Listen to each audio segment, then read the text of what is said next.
السلام عليكم ورحمة الله وبركاته. فيديو النهاردة فيديو جميل جدا يشارك معاك سعر ماكينة حفر الليزر. الماكينة دي الأكتر طلبا من موقع علي اكسبريس، حاصلة على أكتر من 2000 طلب، وده اللي هنشوفه مع بعض. من خلال ماكينة النهاردة يا شباب تقدر تمتلك مشروع كامل في بيتك بكل سهولة، وخصوصا كمان إن سعر الماكينة مش كبير، فده المميز في مشروع النهاردة. من خلال ماكينة النهاردة تقدر تحفر ليزر على الأخشاب، المعادن، البلاستيك، وفي نفس الوقت مش حفر بس يا شباب، حفر ونقش وتقطيع، طبعا بتقنية تقنية الليزر. تمام. يلا بينا بقى ندخل على المهم ونشوف سعر الماكينة كام، ونشوف حجم الطلبات، ونشوف هل الناس بتشكر فيها أو لأ. تابع معايا. دي يا شباب بعض الأشكال اللي ممكن تعملها من خلال ماكينة النهاردة زي ما احنا شايفين مع بعض. دي بعض الأشكال اهي. تمام.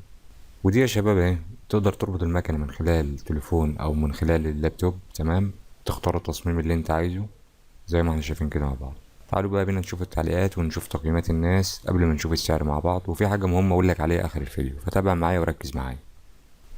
هنا يا شباب التقييمات 4 و6. تمام.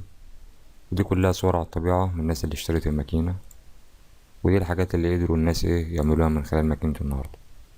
تمام. ركز معايا. طبعا زي ما احنا شايفين مع بعض التعليقات كتيرة جدا، واغلبها اغلبها 5 نجوم. يلا بينا بقى نشوف السعر ونشوف الحاجة المهمة اللي بقولك عليها. هنا يا شباب حجم الطلبات اكتر من 2000 طلب، تقييمات 4 و6 زي ما قلنا. وهنا السعر كام؟ 137 دولار. الحاجة بقى المهمة اللي بقولك عليها يا شباب، هنا في تكاليف شحن.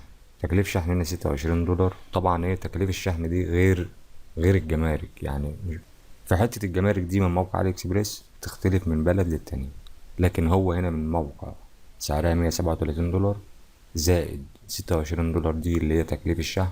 تمام. لكن الجمارك بقى بتختلف من دولة للتانية. عامة انا هسيب لك لينك المكان اسفل الفيديو ان شاء الله. متنسانيش في لايك واشتراك. السلام عليكم ورحمة الله وبركاته.